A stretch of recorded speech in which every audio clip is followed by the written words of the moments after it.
Hey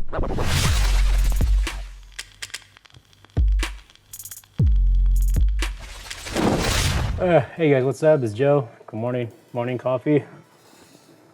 One of the things that I started doing to help me save some time is that basically referred to as pancake editing, right? And pancake editing is nothing new. There's plenty of videos, tutorials on how people do it. Just look up pancake editing in Premiere Pro or any editing software, you'll see what I'm talking about. Now, for the most part, when I'm editing, everything, all the B-roll that I believe that I'm going to be using in one bin, right? In this case, I made one folder, and this is all my B-roll, right? Now, this timeline is 59.94 frames per second at 1080p, right? So basically, you want to make sure that we create another sequence that matches this one, right? Since the B-roll matches like the main footage, obviously, I can just pick one. I right-click, and I select New Sequence from Clip. Click that. Boom. Now it creates like a new sequence, right? So I have my main sequence here that I'm using to edit, and it created like a new sequence that matches like the B-roll footage, right? Which means these both are the same.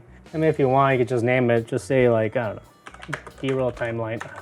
Just keep it simple. So in this case, the pancake editing is you're gonna grab your timeline until you have options of where you want to put this. And basically, you want to put this on top of your sync. So basically you want to have your main sequence that you're using to edit, and then pretty much for the second sequence that we just created for like the B-roll, you want to put it on top of your main sequence, right? And that's what is referred to as pancake editing, because you're like stacking them on top of it, right? Now I'm gonna delete that for now. I already have my sequence, that's what I want. So in this case, all I need is just the footage itself, right? So I'm gonna like all these guys here in the bottom, I'm gonna deselect them. I don't need any of the audio. If you need the audio, you can leave these on, right? But pretty much what I'm gonna do is I'm leaving only the video one area selected, right? That way, when I click and drag footage, the only thing that gets imported, that gets dropped into here is the footage itself, right? There's no audio, right? Paul, he kind of like recorded some of the B-roll in 4K, and this main project is in 1080p, right? So that's why I'm getting this question. But you can change the sequence if you need to, but I want to keep the timeline at 1080p, so just saying keep existing settings. In this case, just right click and set to frame size, and boom, just it shrinks it down to 1080p.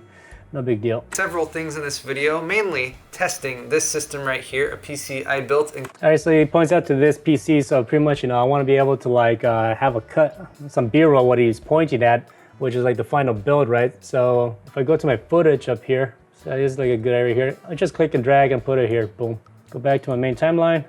This system right here, a PC I built in collaboration with Micro Center, who is sponsoring this video and also sponsoring the giveaway of that system. So it points it out again, so maybe you want to like on a different angle of the build. It's something like nice. Let's say this right here. Just click and drag it.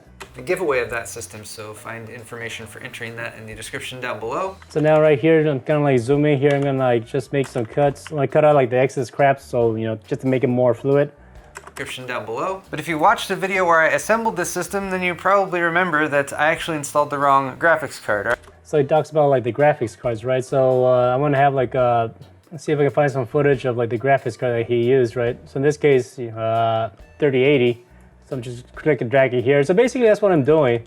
As he's speaking and as I'm editing, depending on what he says, when he says it, then I just pretty much drop like the footage that I need for B-roll, right? So like down the line, I can go back, and that's like towards like the final stage that I add the B-roll, right? Once I'm done doing all my rough cut editing. So in this case, if hardware, I'm going to be doing several things in this video, mainly. So before he plays to that computer, I'm gonna go over to my B-roll section here. Make a cut, zoom in here, cut out, make another cut. I can grab the footage from here, and I can drag it down here. Testing this system right here, a PC I built in collaboration with Micro Center, who is stretch it out a bit more, sponsoring this video and also sponsoring the giveaway of that system. So maybe do another cut of like the build. Make a cut there. Make a cut there, and just drag this guy over here. Center, who is sponsoring this video and also sponsoring the giveaway of that system. So find it. Yeah, usually I add like a long transition. So usually with transitions I add like 8 frames. A-frames looks pretty good. Select these, I'm gonna add my default transitions. Currently testing this system right here, a PC I built in collaboration with Micro Center, who is sponsoring this video and also sponsoring the giveaway of that system. So find information for entering that in the description down below. But if you watched the video where I assembled... So there you go. So pretty much that's the main idea that I'm doing right now, right? So I'm gonna go through this whole timeline as I'm, listening to what he is saying. Then now I have like another timeline on top of this. So like when he brings up a certain something specific that I need to add a B-roll shot of, then like I have all the B-roll here ready to go. I select it, then I just drop it down in the timeline, right? Once I'm done doing my refined editing, then I go back, rewatch it, and then I start adding like the B-roll, right? The reason why I do it this way is because when I'm like, this is usually what I do.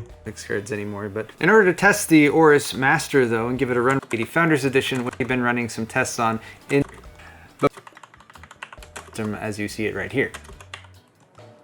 But before I even did any of that, I again had to set in a 5 motherboard, and I did motherboard, and I discovered that Yeah, so that's basically how I'm editing when I'm doing like the polishing of the rough cuts, right? I go really fast, right? So me by stopping and then adding the B-roll, it's just gonna slow me down a lot. So that's why I rather like add the B-roll as I'm doing this really quickly, right? In its own separate timeline.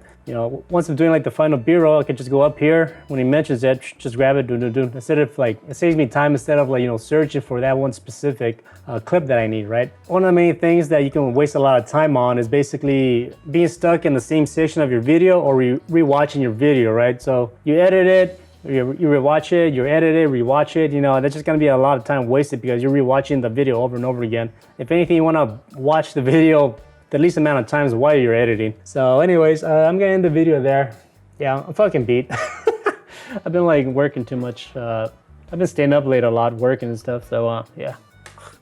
Coffee helps. If a video helps you out, I'll be at a link in the description, and you can hook it up with a coffee to help me out, right? If you don't, it's fine. Either way, I'm gonna be making these videos, so it's all good.